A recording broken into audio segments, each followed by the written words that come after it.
So we're not going to go over all of these milestones, but for those that are not familiar with the tracker, PACES Connection does have trauma-informed milestones that are actually collected via a survey.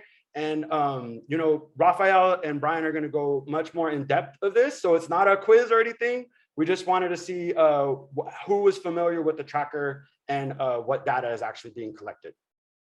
So I'm going to give a little brief overview of what PACES Connection does.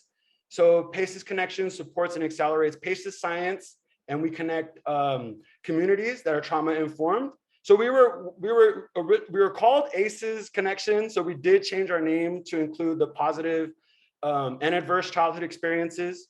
So if anyone is familiar with the old name, that we have a new name, PACES Connection. But we have a social network, which we have over 50,000 members now, and we share best practices on PACES science.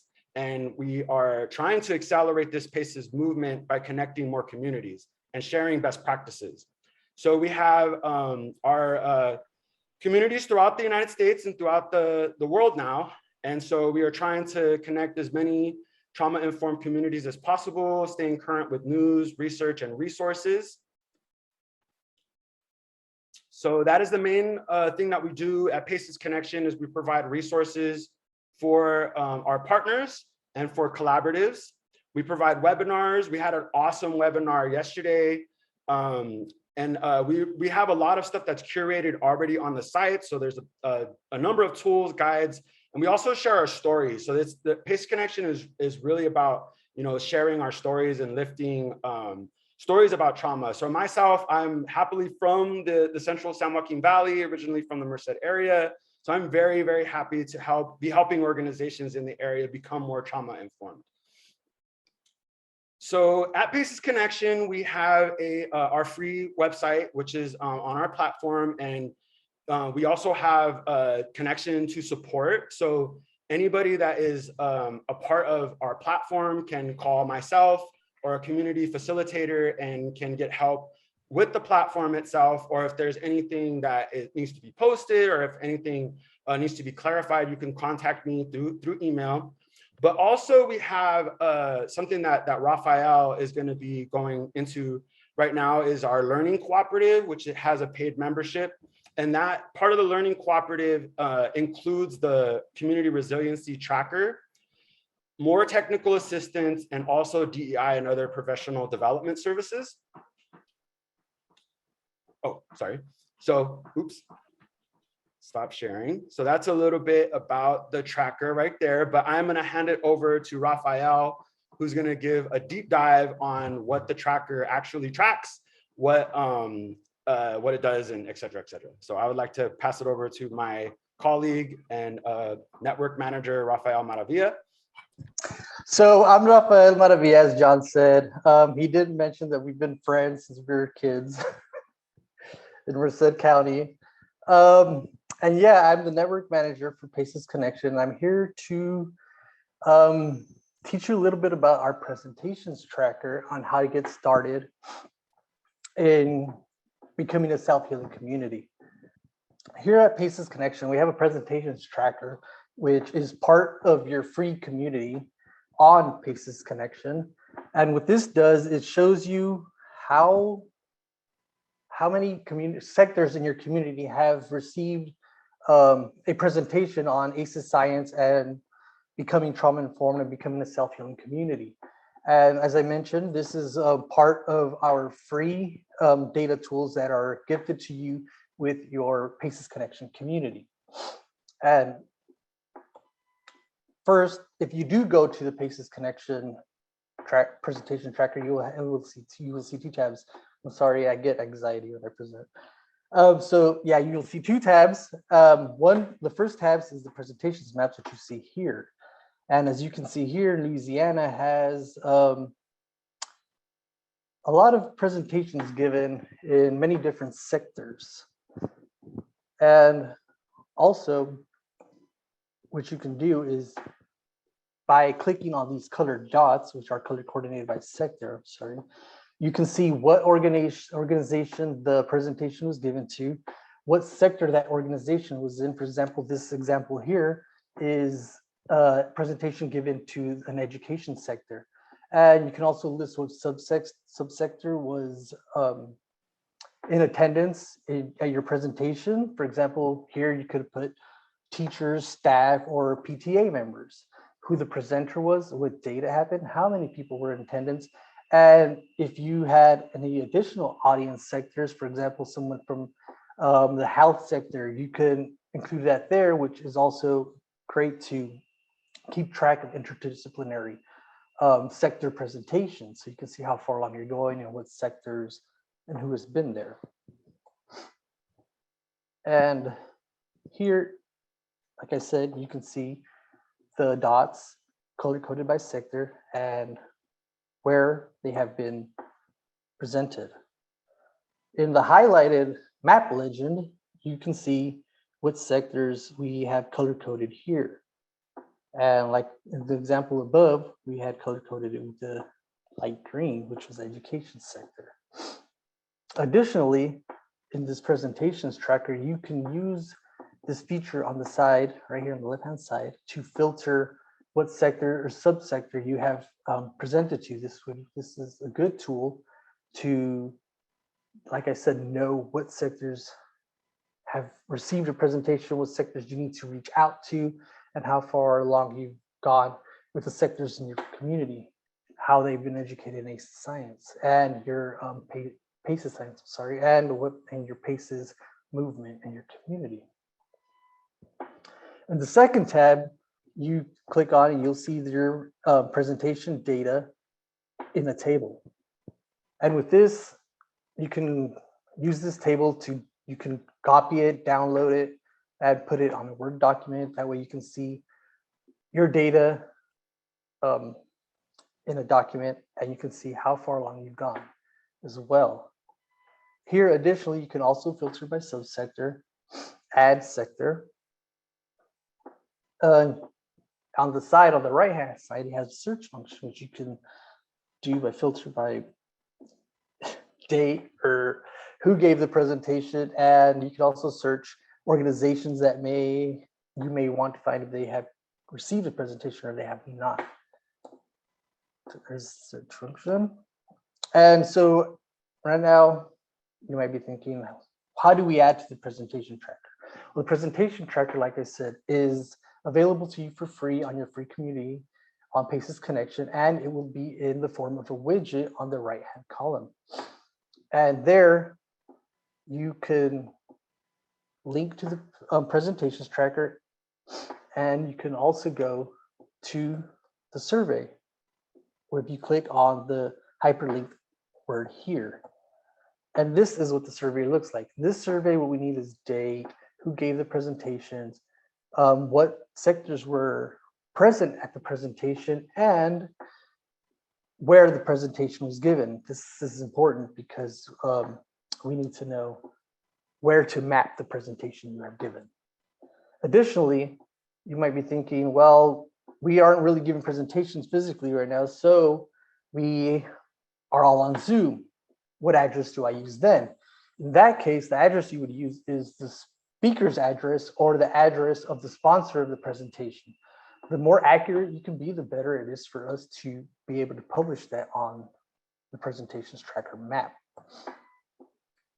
And like I said, you can add it, you can see it on your right-hand column of your free PACES Connection community.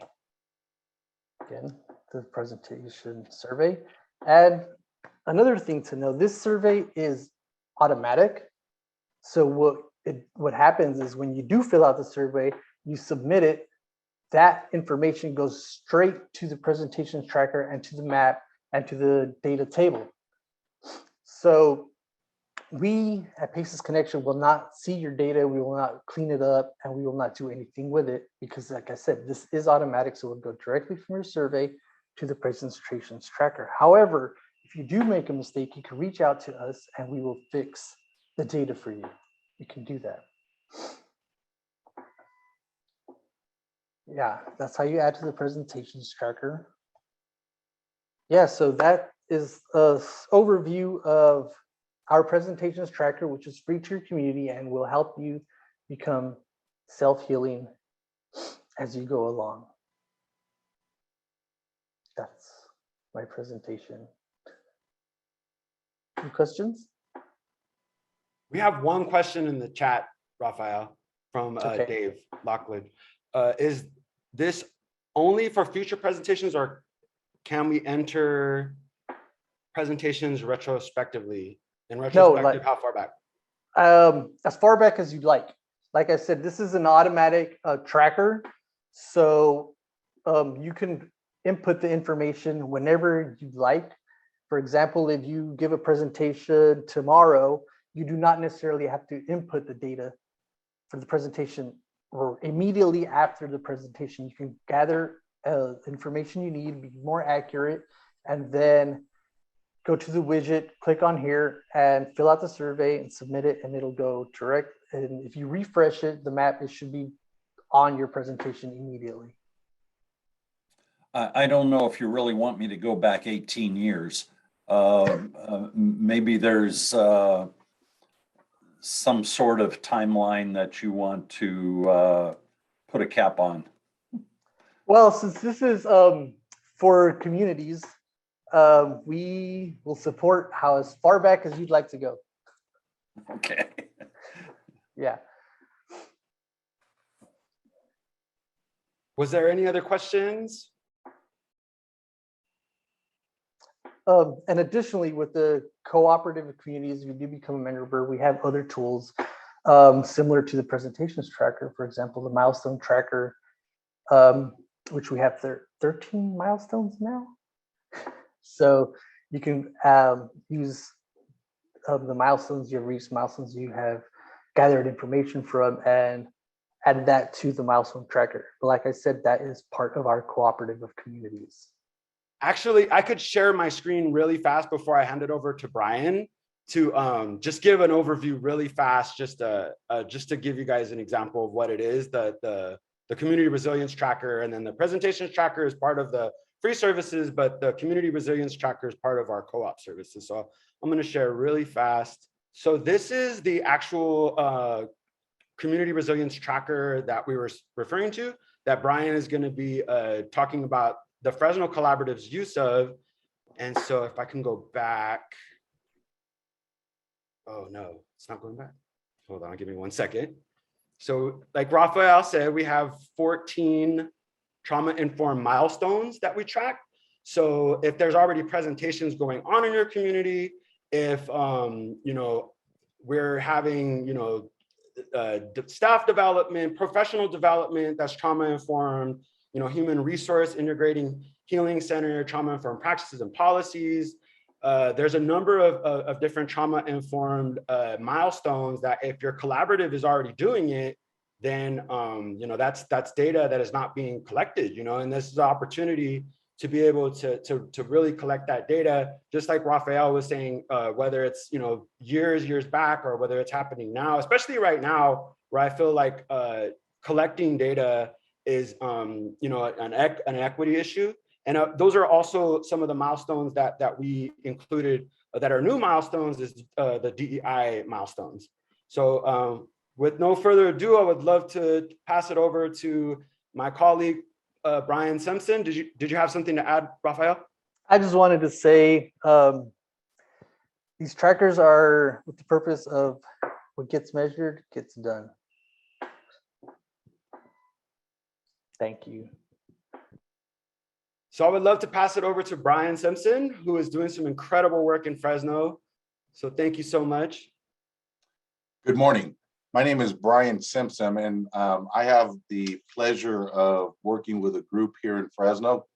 And I think what I would want to share, first of all, is that the work that we started here in Fresno County had been going on well beyond the scope and time frame of ACE's connection or PACE's connection and utilization of their platform. And the issues around trauma and resilience in the ACEs study really provided an intersection that really helped to network all of the initiatives that were taking place in our community already. It gave us a common language. It gave us a common understanding of some of the underlying challenges of the various initiatives that had been going on in our community.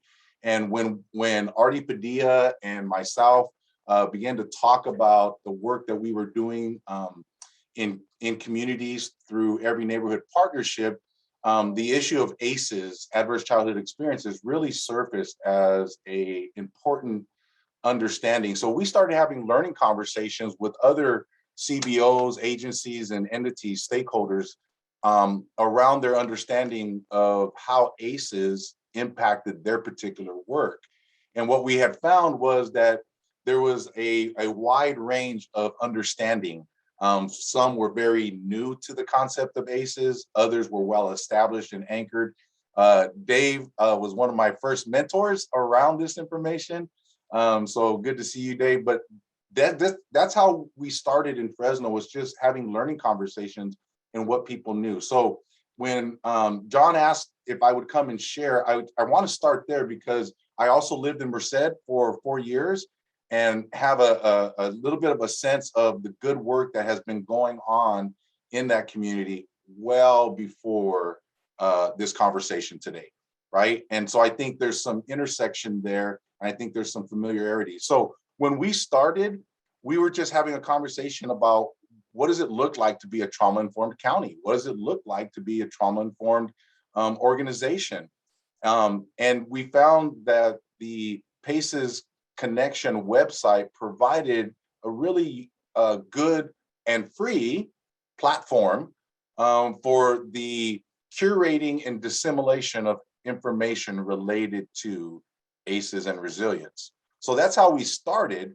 And then as we continue to dive deeper into community and conversations, we recognized the need for data collection, for a concerted, unified approach to this, and the ACEs connection, PACES connection platform, virtually and then in person, really made sense. And so I'm going to share my screen real quick just to share our Fresno County PACES Connection website so that you'll kind of see how this actually lives out on the website.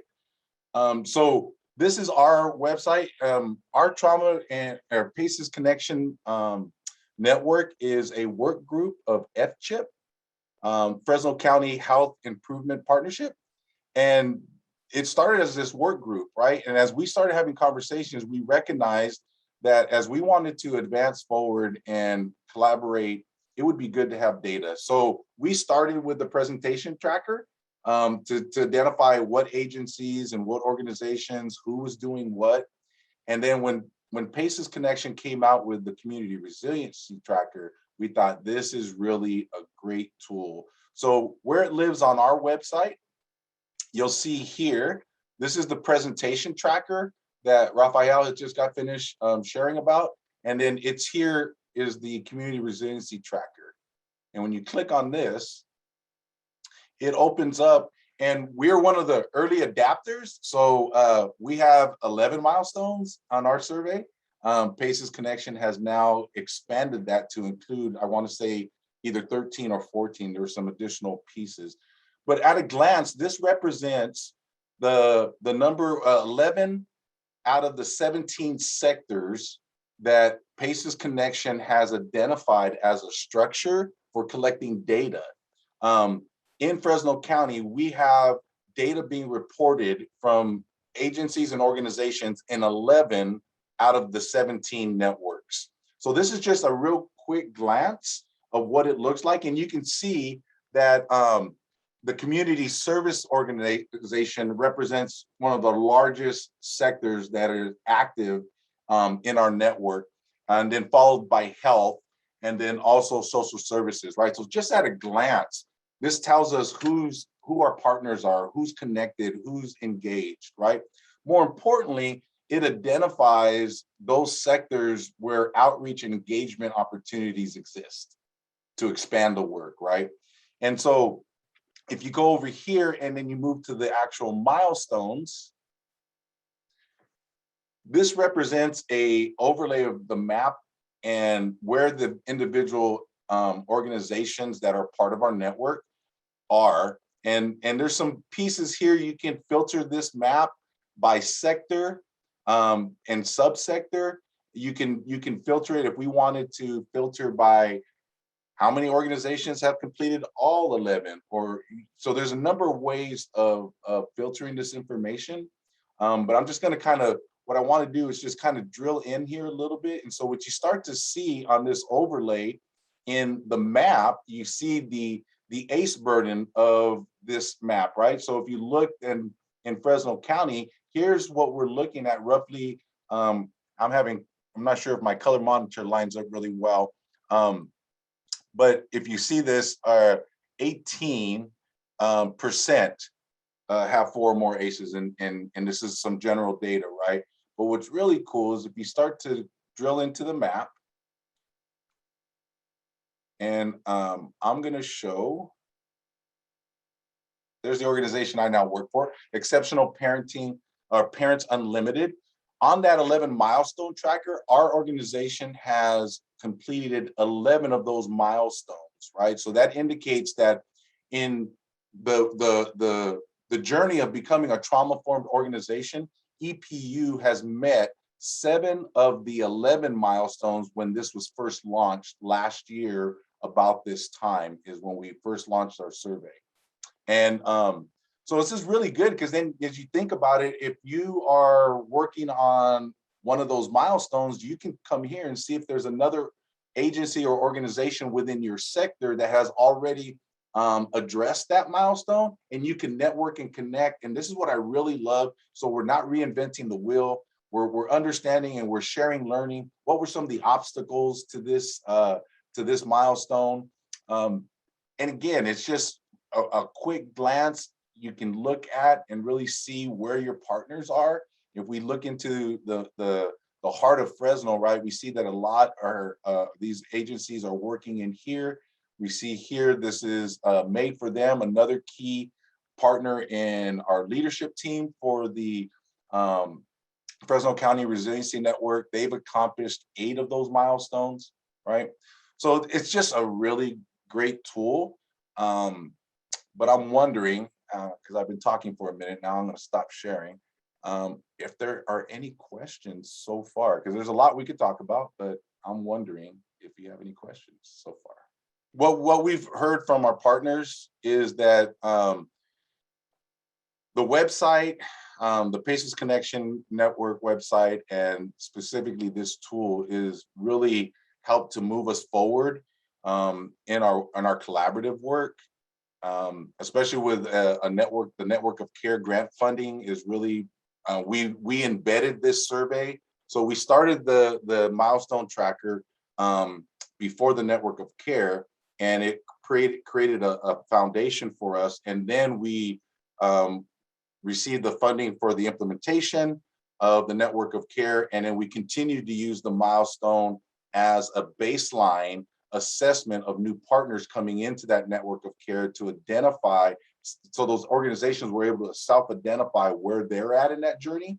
And then they were able to identify 3 additional milestones that they wanted to complete before the end of the grant cycle. So now it becomes a tool to move forward in progression on achieving all of the milestones, right? And so it's just a really great tool. And I know that our network and our Network of Cares particularly has really utilized this as a foundational tool for advancing our work. So I don't know that I had very much else, unless there's any questions.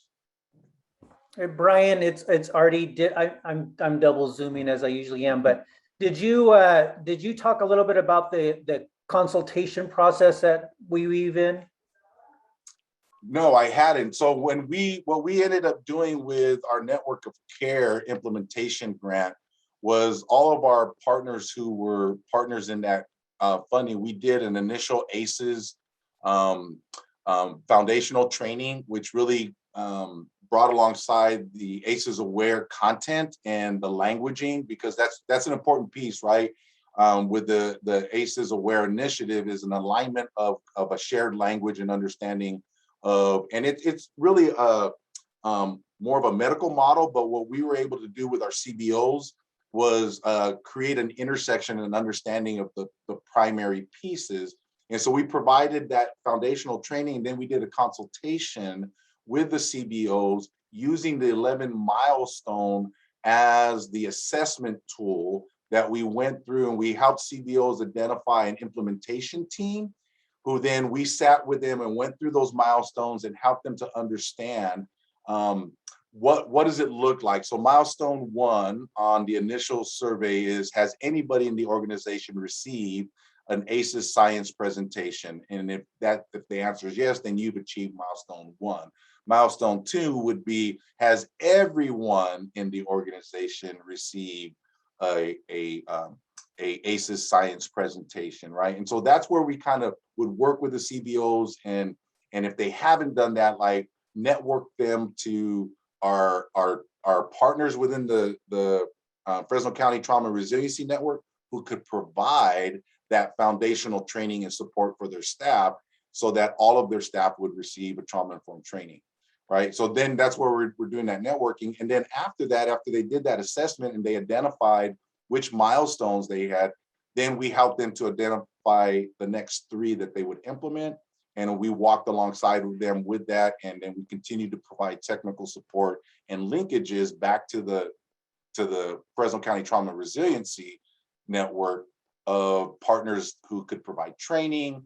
An interesting story came from one of our partners who went through the training, and we talked about trauma-informed perspectives from an HR understanding. Like how do you begin to look at your HR policies and align those with trauma-informed principles in neuroscience and good practices to provide that support, right? And after we went through that training, this CEO contacted us and said, "Hey, I have this situation." And she had recognized that her staff had a high ACE burden, right? That they were doing some really great grassroots work in neighborhoods, which was both their strength and their Achilles heel, right? Because they came with an understanding, but they came with their experiences. And so this one person was having some difficulties, and the CEO was like, "Wait a minute, job performance, right? My instinct is I need to let her go. But what does that trauma-informed approach look like?" And so she reached out to us, and we just kind of chatted a little bit. And she came to an understanding of how she could support that staff. She gave her some time off to go ahead and take care of some stuff that was needed to be taken care of at home with a child family member. But there's an example of putting feet to this content, right? How do we walk it out? So that's all coming out of this work. And I know that in Merced, you guys are moving in that direction. But like I said from the beginning, you guys have been doing this work well before this point in time. And this platform and this material just gives you the opportunity to create some linkages and connection. Brian, if you don't mind, regarding personnel and dealing with personnel issues with people who have a high ACE score, when a large organization understands ACEs, now the onus is on them that, like you said, that they gave some space to that employee and allowed them to heal.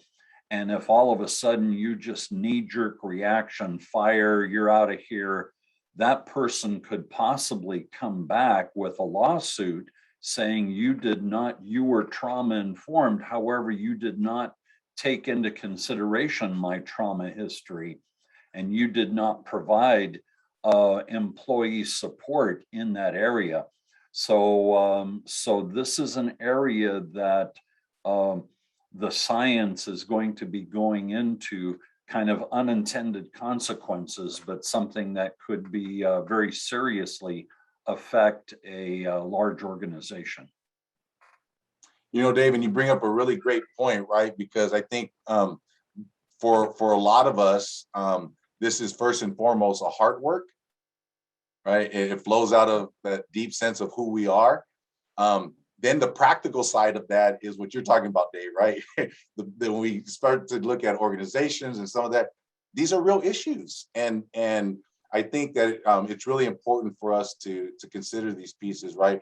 Artie had put a piece in here that I thought was really important to just kind of draw your attention to. You know, he says he feels that it's important that those that take the survey to have support in understanding the milestones and have someone that can assist them through the process. For example, the issue of screening your staff for ACEs, right?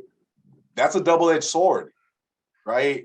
Is to identify the burden, but not have the capacity to provide support or at least resource. So in our consultation, that's what we did is we really talked to folks and said, what is the rationale and justification for your screening your staff? Is there a viable, compelling reason to do so, right? So if you have folks that are going into high impacted trauma areas, right, where secondary trauma and vicarious trauma, that's a risk factor associated with the work that they do, right? So understanding the risk that their experiences bring to the work, that makes sense. The next thing we said, you may have a compelling reason, but do you have the capacity and resources, right? Because then if not, we have to create a metrics of decision making. Yes, we have a compelling reason. No, we don't have resources and support. Well, then don't screen. Refer them to another agency that does have the capacity and resources to support them once their ACE burden is identified, right? But is that an employer, and sorry, I'm butting in here, but is that an employer's business to know my ACE score? Isn't that covered under HIPAA? Wouldn't that be this, you know, we're entering ACE scores into medical records now. That now becomes HIPAA covered, and I might not think it's your business to know my ACE score, that you may prejudge me according to my ACE score, not knowing my resiliency and not knowing how I've overcome. So you could possibly not allow me to enter into management because of your preconceived idea of how my ACE score is going to affect my performance, my future performance. So we have to see the big picture. And Brian, you are really seeing the big picture again. It's, you know, to know the ACE score, but do you have the capacity to remediate that? And if you don't touch it with a 10-foot pole. So anyway, these are just some of the potential landmines that we have when we start just handing out the 10-question questionnaire to everybody and their brother. I, as an employer, would be very cautious about giving an ACE questionnaire to a potential employee. And Dave, I think that's what why I'm really excited about who I see at the table in this conversation, because you have that kind of knowledge and understanding in your community. In Merced, at least, I know we have other communities represented in this webinar as well. But you know, that idea, Dave and I have had those conversations in my early exposure to this information, right? So absolutely, those are the kinds of questions that in our network of care we had in those consultations with CBOs as they begin to, you know, wrestle with this idea, not only for their staff, but then what are those consequences in screening clients, right? Because that's another milestone that is looked at in this milestone survey, right? And so I think what I would leave you with is that this validates and lifts the importance of this work across sector, because for every sector and every organization, the compelling reason to address one of those milestones And then how that's done is going to be unique to sector, to CBO, and those things. And I think having this conversation and having good, accurate information in which to base those decisions on, and other community partners to pull on, is the value of PACE's Connection partnership and the community tracker and the Rafael, help me with the name. I always forget the name of the paid group, that pilot project. Learning Cooperative? The Learning Cooperative, absolutely. So there's another level of support and information that is vital. So Fresno County was part of that initial cohort, which we used the community, the Resiliency Tracker with 3 other county networks, Santa Barbara, San Diego, Fresno, and then we were initially in there with a cohort from Virginia. And we've been in this learning cooperative and sharing information about the Resiliency Tracker and these pieces. So again, as you guys are entering this next level and this next stage in your journey, I really encourage you to think about the exponential learning and development that can happen for your network by tapping into and leveraging the great support that PACE's Connection offers. And I'm done with that. Thank you. I was just going to add, Brian, there was a cooperatives meeting yesterday, and that also gives an opportunity. I'm glad you mentioned that, to hear best practices shared across the nation, to hear what's actually happening in Virginia and other communities. That's a really important part of a piece of it. And I think that's also something that you get from those meetings, is being able to go with other trauma-informed communities and learn best practices and know what they're doing as well, and share your own, as well. Hey, John, it's Artie.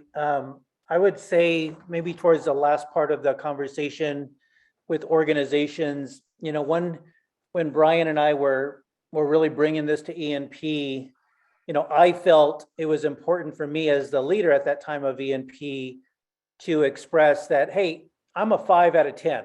It's like, I'm not talking about you, I'm talking about us. I'm talking about me. All of us need some type of supports. So then it's not a hierarchy conversation. It's it's a community, within our organization conversation. So leaders can frame it well where employers won't take it so personal. I mean, some still might, but you can certainly help yourself by framing it in a way that it's not about them, it's about us. Yeah, I love that. And especially the science part of it, it's also, we're entering a space where this is, with 20 years of science that we're talking about now. That's a large amount of literature and data that, it's really important for us to stay updated and to stay, on everything that's, cutting edge and brand new, but also resources that are out there. Just being from the Central San Joaquin Valley and having a high ACE score myself, and having organizational experience there, and also personal experience, just knowing how important it is for organizations in the Central Valley to have access to resources. And John, you bring up a great point about the Central Valley as a larger organization, community organizing level, right? Virginia did something really great because they networked their networks together, right? So their PACE's Connection networks across the state are kind of connected to each other. So now they have this larger cross-sector work regionally, right? And so that's one of the things I think that's really why I thought this meeting was great, because you think of the Central Valley. So I know we have some folks here from Kern.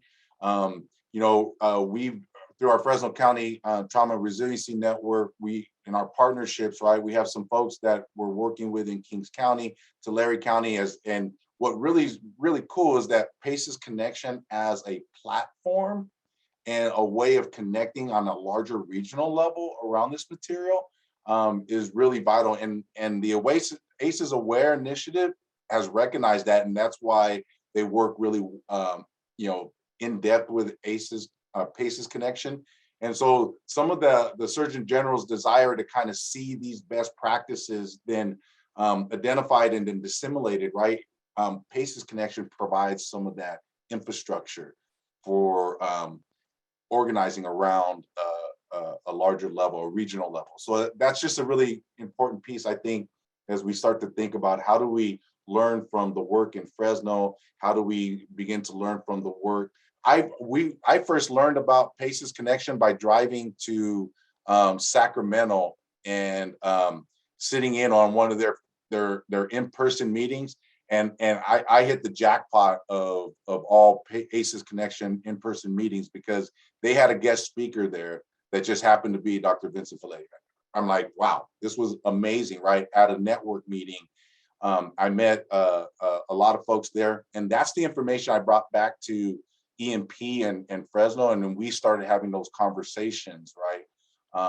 And then that's when I met Dave. So again, organizing this work regionally and cooperatively really makes sense. And so I'm going to keep pushing the value of PACE's connection in their platform and the tools that they offer. Thank you so much, Brian. Thank you, Artie, for chiming in as well. We are coming to a close, so this is your last chance. I mean, you can give me an email. I know everyone on this call is connected to a trauma and resilience community in the Central Valley, so your collaborative can contact me directly. The community manager of that collaborative could also contact me directly, or feel free. I will put my contact in the chat. So I would just like to thank you all for coming today, and thank you very much for the support. Thank you so much. And you know, like I said, if you need anything, just feel free to contact me. You can email me, and we could set up a meeting. Or if you would like a specialized presentation as well, just make sure to just send me an email. So I have nothing else. So I would love to just thank you guys. I'm very grateful for you coming today and attending. Thank you very much. And this concludes our webinar for today. Ending a little early, but thank you guys for coming. Thank you.